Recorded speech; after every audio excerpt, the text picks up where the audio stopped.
सत्य वचन, अमर वचन, जीवित वचन, दिव्य वचन, सत्य वचन, अमर वचन, जीवित वचन। साई दा बामा बनी दा बामा बगरे रे सा नी रे सा नी रे सा नी रे सा नी रे सा। दिव्य वचन, सत्य वचन, अमर वचन, जीवित वचन, दिव्य वचन, दिव्य वचन।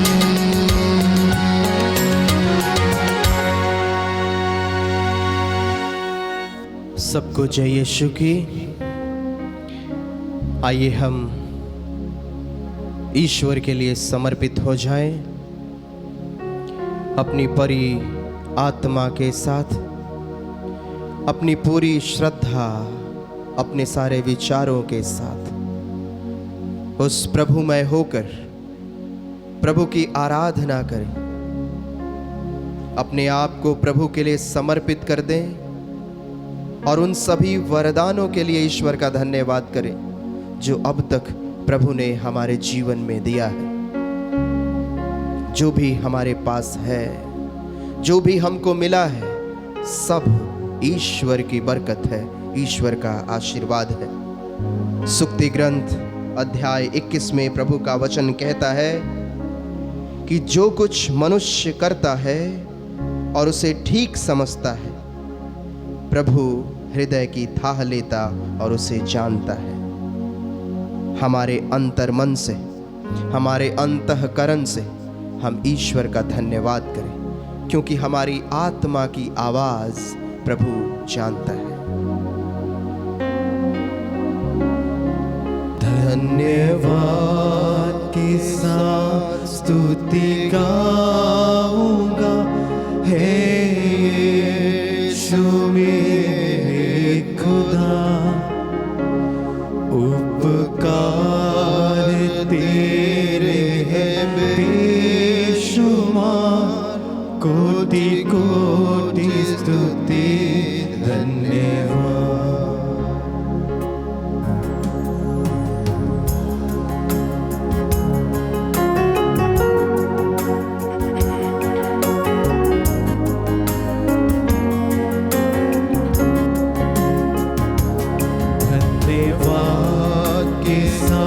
स्तुति गाऊंगा, हे यीशु मेरे खुदा, उपकार तेरे हैं बेशुमार, कोटि कोटि स्तुति धन्यवाद। धन्यवाद के साथ स्तुति गाऊंगा, हे यीशु मेरे खुदा, उपकार तेरे हैं बेशुमार, कोटि कोटि स्तुति धन्यवाद। योग्यता से बढ़ के दिया है अपनी दया से तूने मुझे, योग्यता से बढ़ के दिया है अपनी दया से तूने मुझे, मांगने से ज्यादा मिला मुझे, आभारी हूँ प्रभु मैं। मांगने से ज्यादा मिला मुझे, आभारी हूँ प्रभु मैं। धन्यवाद के साथ स्तुति गाऊंगा, हे यीशु मेरे खुदा, उपकार तेरे हैं बेशुमार, कोटि कोटि स्तुति धन्यवाद। कोटि कोटि कोटि स्तुति धन्यवाद, कोटि कोटि स्तुति धन्यवाद।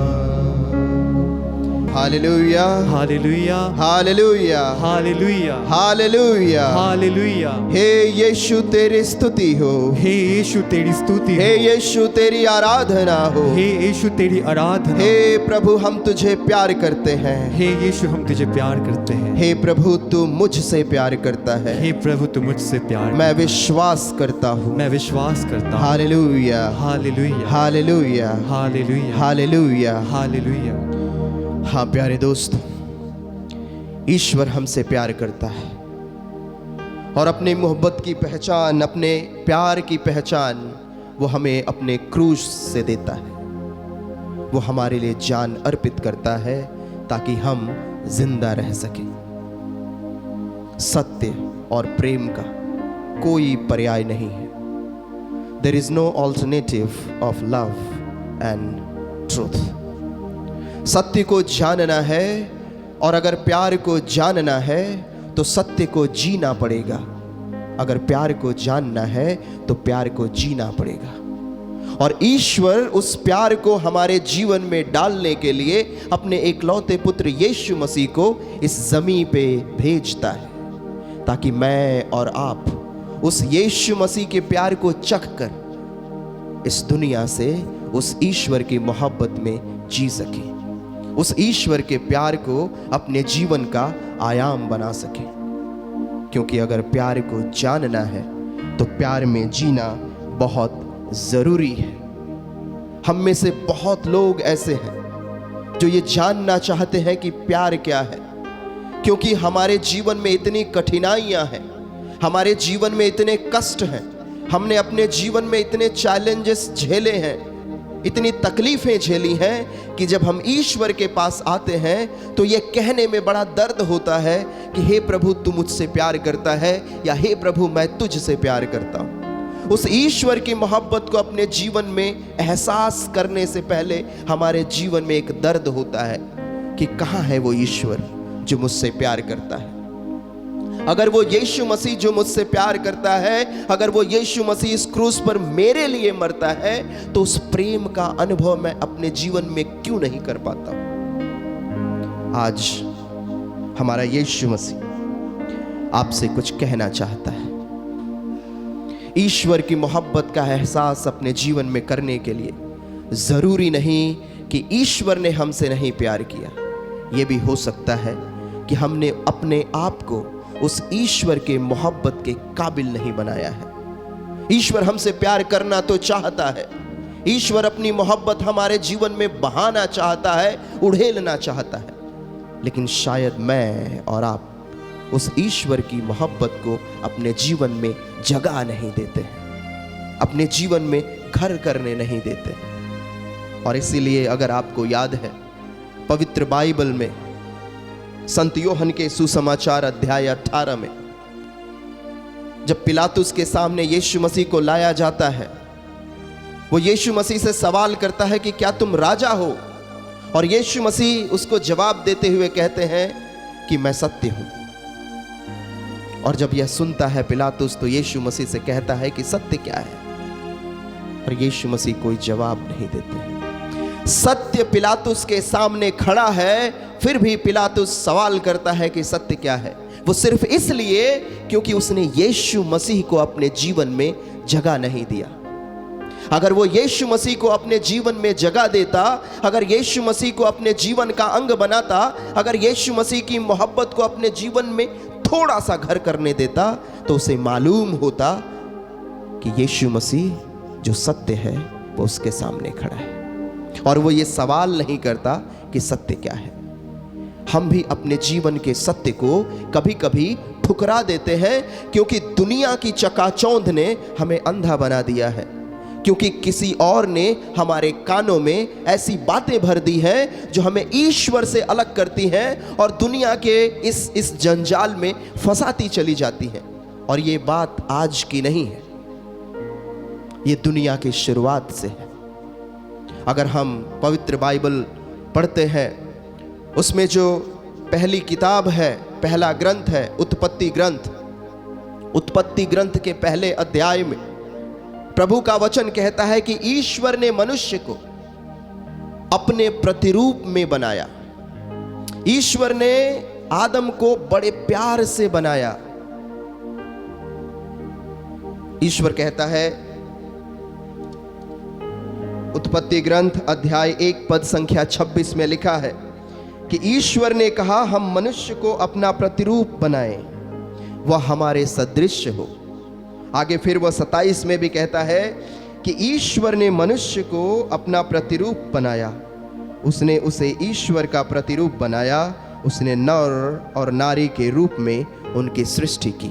अर्थात आदम ईश्वर की प्रतिरूप में बनाया गया था। और जब वो ईश्वर के प्रतिरूप में बनाया गया था, अगर आगे पढ़ेंगे तो ईश्वर ने उसको अधिकार दिया था इस पृथ्वी पर कि इस पृथ्वी की हर एक चीज तुम्हारी सेवा में समर्पित होगी।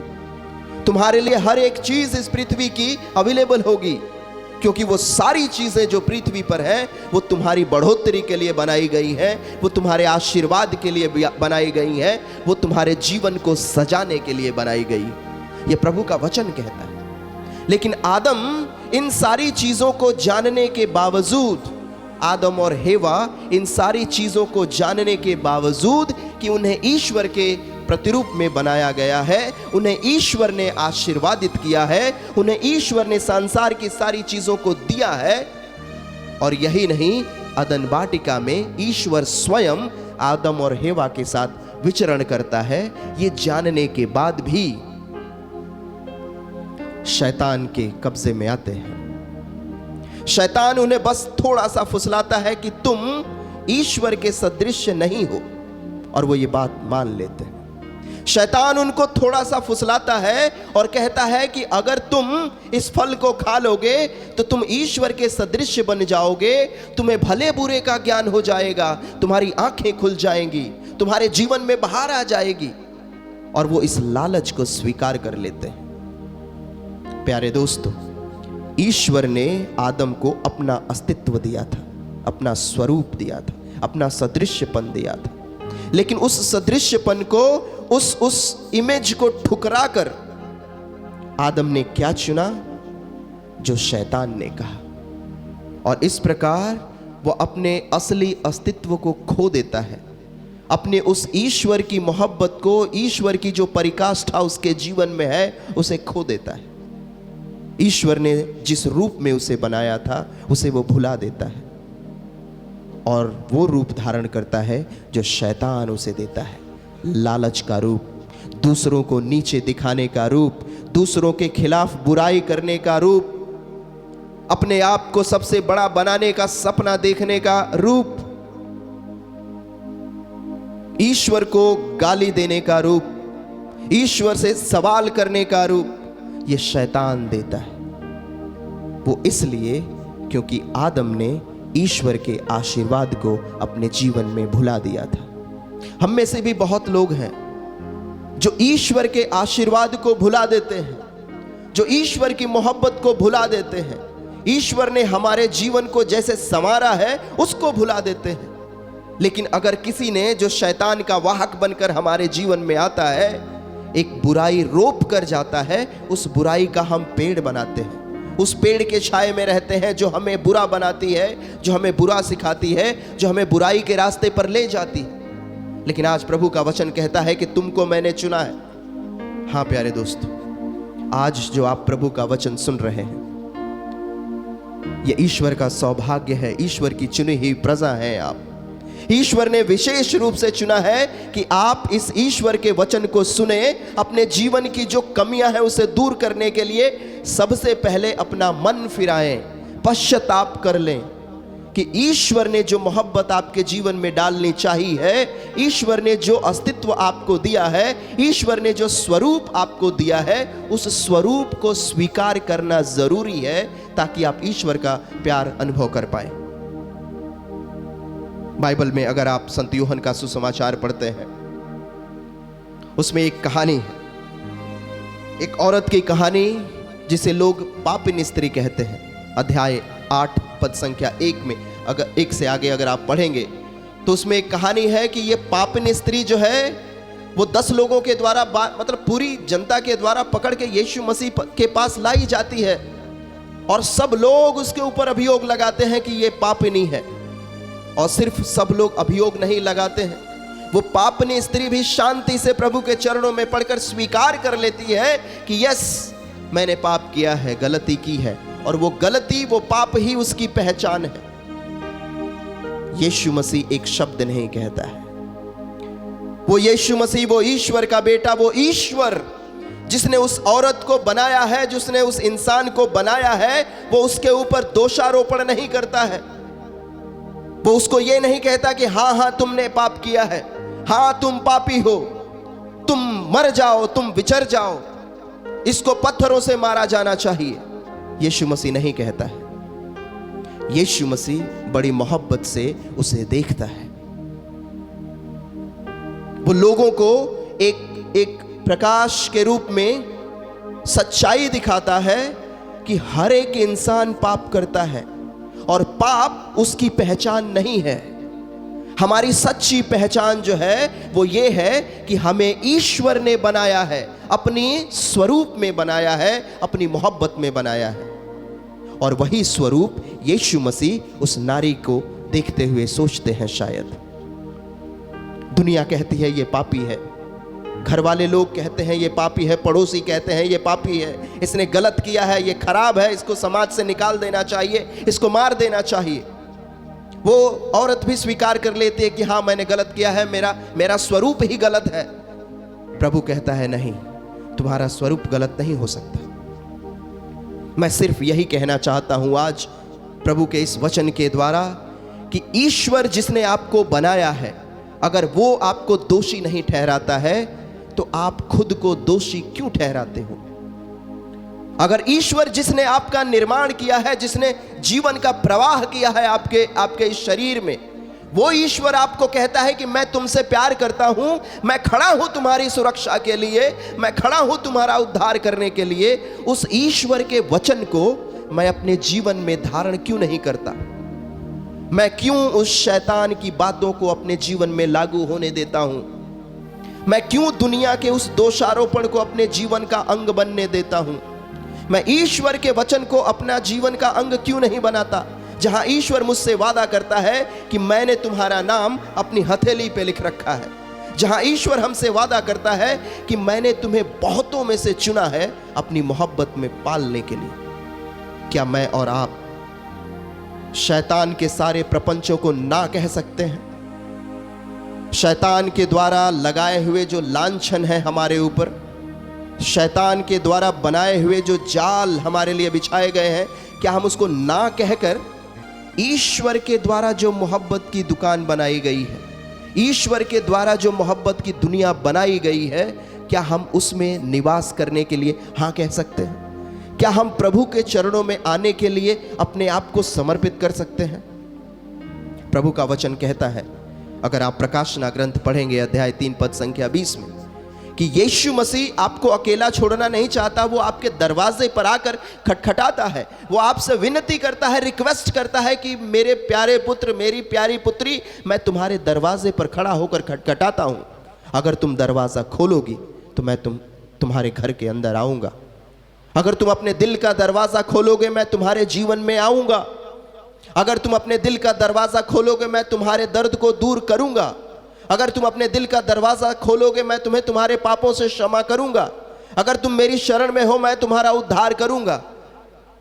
वो क्रूस पर मरकर, खून बहाकर हमसे मोहब्बत की पुकार करता है, हमसे मोहब्बत की गुजारिश करता है कि ले लो मेरी मोहब्बत, मेरे लहू से बहता जो प्यार है उसे स्वीकार कर लो, मेरे हाथों से बहता प्यार जो है उसे स्वीकार कर लो। लेकिन हमने शैतान के द्वारा बनाए हुए प्रपंचों को, शैतान के द्वारा बनाया हुआ जो लांछन है उसे स्वीकार करते हैं। दुनिया के द्वारा दिया हुआ जो वेशभूषा है उसे स्वीकार करते हैं, लेकिन ईश्वर के द्वारा दी हुई पहचान ठुकरा देते हैं। मेरे प्यारे दोस्तों, ईश्वर ने मुझे और आपको बनाया है, बड़ी मोहब्बत से बनाया है। आइए हम इसको जानें और उसके जीने की कोशिश करें। मोहब्बत को जानना ज़रूरी है और मोहब्बत को जानने के लिए मोहब्बत को जीना ज़रूरी है। दुनिया से कंपेयर करने की ज़रूरत नहीं है। दुनिया को देखकर हमें ईश्वर से वरदान मांगने की ज़रूरत नहीं है। हमें ईश्वर का हो जाना है ताकि ईश्वर स्वयं हमारे जीवन में अपने प्रकाश को डाल सके। आपने वो कहानी सुनी होगी जिसमें एक दो भिखारी हैं, वो चर्च के सामने पड़े रहते हैं, लोगों से भिक्षा मांगते हैं।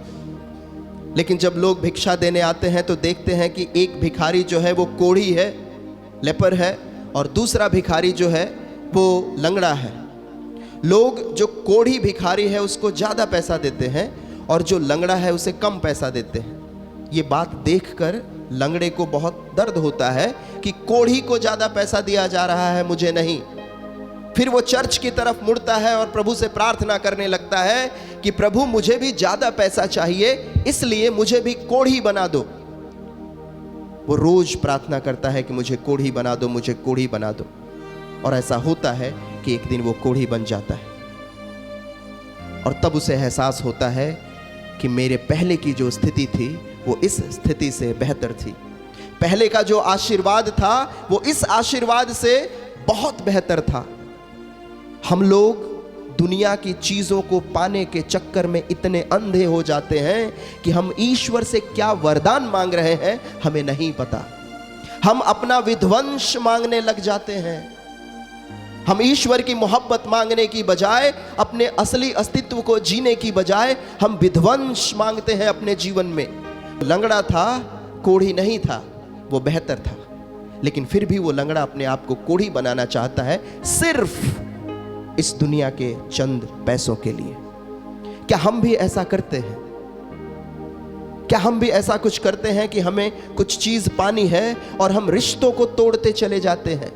हमें कुछ चीज पानी है और हम अपने भाइयों को छोड़ते चले जाते हैं।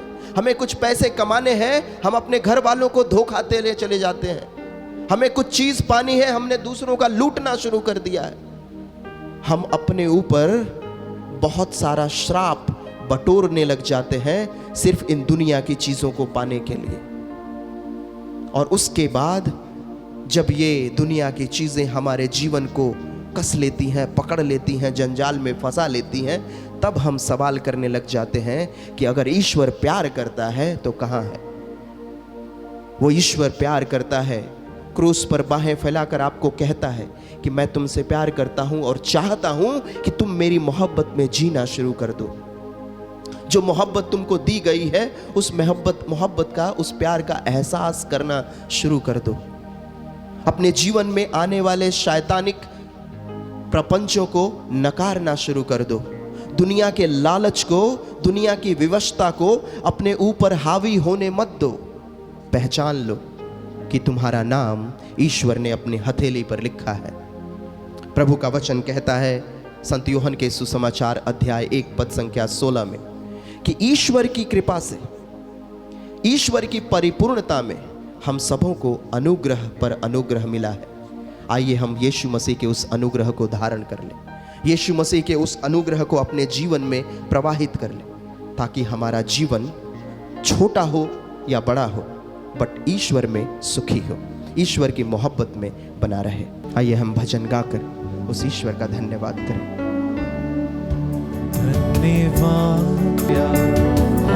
हालेलुया हालेलुया हालेलुया हालेलुया हालेलुया हालेलुया। सर्वशक्तिमान यीशु प्रभु तेरी महिमा हो, तेरी बड़ाई हो दुनिया को बनाने वाले सर्वशक्तिमान ईश्वर, अपनी महिमा से लोगों को प्रेम में सजाने वाले ईश्वर।